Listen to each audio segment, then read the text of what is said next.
गाने पे खुश होकर हमारे बड़े भैया सुजुकी कुशवाहा जी विधायक जी के आशीर्वाद मिलता हुआ हमारे पास चल के आया है।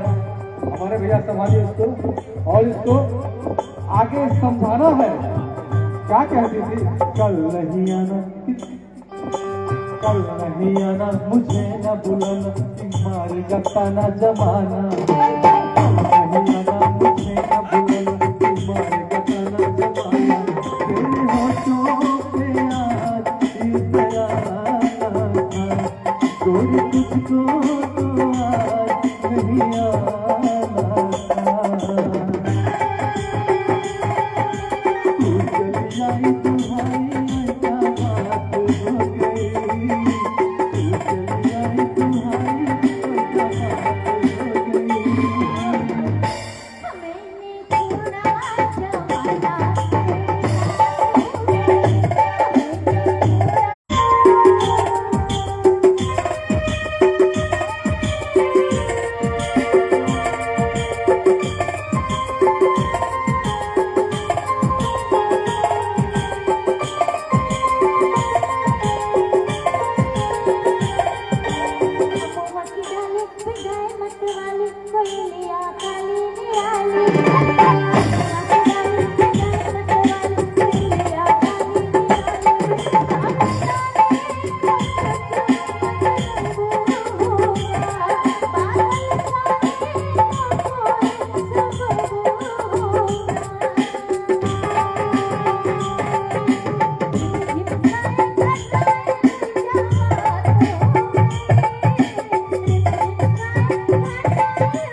रघु कुशवाहा जी के आशीर्वाद से ये मिला है और हमें बहुत खुशी हो रही है कि आप लोग हमारे नहीं यार, कहने के लिए तो 551 होता पर एक रुपया मिलता नहीं, वो उधार रह जाता है।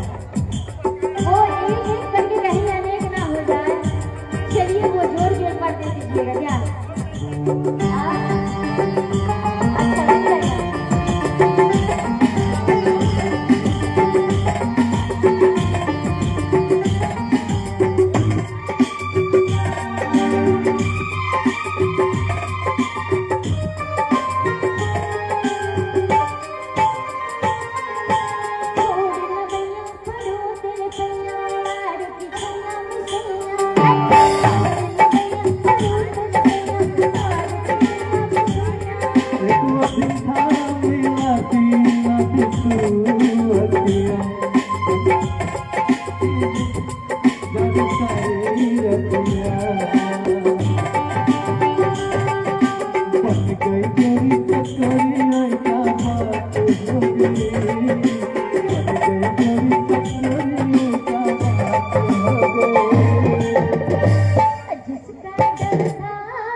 कहना भैया, हमारे विधायक जी शुरू में भी कहे थे, अभी भी बोलेंगे और आगे भी बोलते रहेंगे कि तूने काजल लगाया